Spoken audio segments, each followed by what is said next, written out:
Frères et sœurs, chers fidèles, bonjour à tous, j'espère que vous allez bien avec la grâce de Dieu. En ce samedi 21 novembre, l'Église nous donne de fêter la présentation de la Vierge Marie, ce moment où Marie s'est consacrée au service de son Dieu par un don total de tout son être. Consacrée au Seigneur, Marie l'est dès l'origine puisqu'elle est l'Immaculée Conception. Frères et sœurs, la présentation de la Vierge Marie nous renvoie certainement à notre baptême. Parce qu'au jour de notre baptême, nous aussi nous avons été consacrés au Seigneur, c'est-à-dire mis à part pour Dieu, pour le servir, pour le louer, pour le glorifier. Ce jour est important pour les chrétiens. D'ailleurs, parmi nous, quels sont ceux qui fêtent l'anniversaire de leur baptême?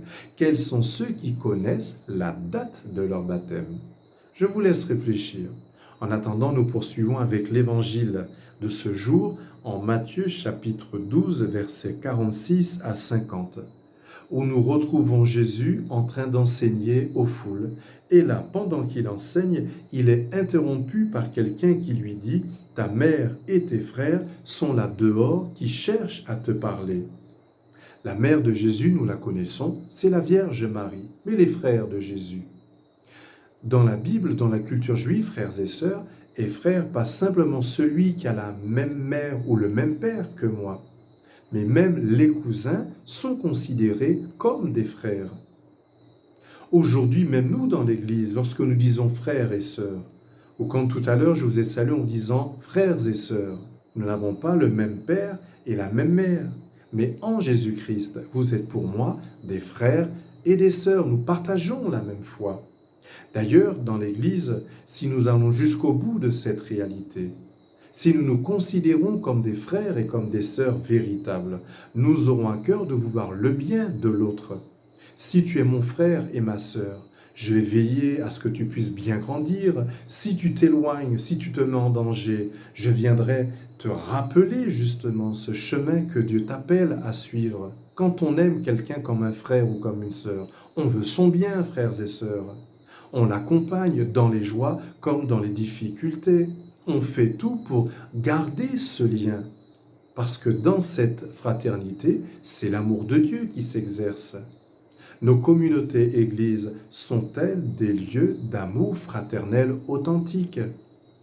Est-ce qu'on se considère véritablement comme des frères et sœurs, comme des dons de Dieu? Chaque fois que tu aimes ton frère ou ta sœur, c'est le Christ que tu aimes. Chaque fois que tu lui rends service, c'est au Christ que tu rends service. Mais chaque fois que tu le méprises, c'est le Christ que tu méprises. Chaque fois que tu lui fais du mal, c'est le Christ à qui tu fais aussi du mal. Mais que l'Évangile nous aide pour cette première partie à considérer nos communautés comme des lieux où nous avons de toutes nos forces à soigner nos relations fraternelles. En allant plus loin, nous constatons que Jésus répond à cet appel en précisant « Qui est ma mère et qui sont mes frères ?» Puis étendant la main vers ses disciples, il dit « Voici ma mère et mes frères, car celui qui fait la volonté de mon Père qui est aux cieux, celui-là est pour moi un frère, une sœur, une mère. » Jésus nous emmène beaucoup plus loin, vous l'avez compris.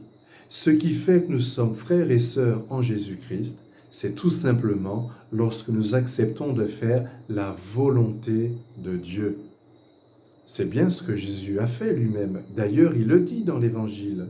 Ma nourriture, c'est de faire la volonté de mon Père.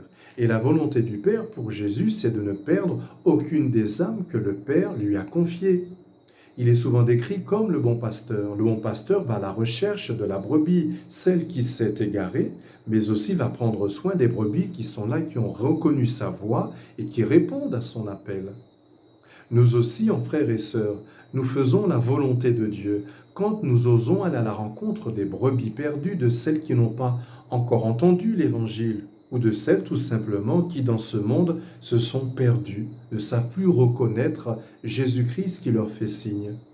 Nous faisons la volonté de Dieu quand nous mettons le Christ au centre de notre vie, frères et sœurs. Nous faisons la volonté de Dieu quand nous prenons soin de l'Église, quand nous investissons nos charismes au service de nos communautés paroissiales. Nous faisons la volonté de Dieu quand dans ce monde nous annonçons l'Évangile. Est-ce bien ainsi que nous voulons vivre en frères et sœurs de Jésus-Christ? Jésus, lui, nous donne la consigne, faire la volonté de Dieu.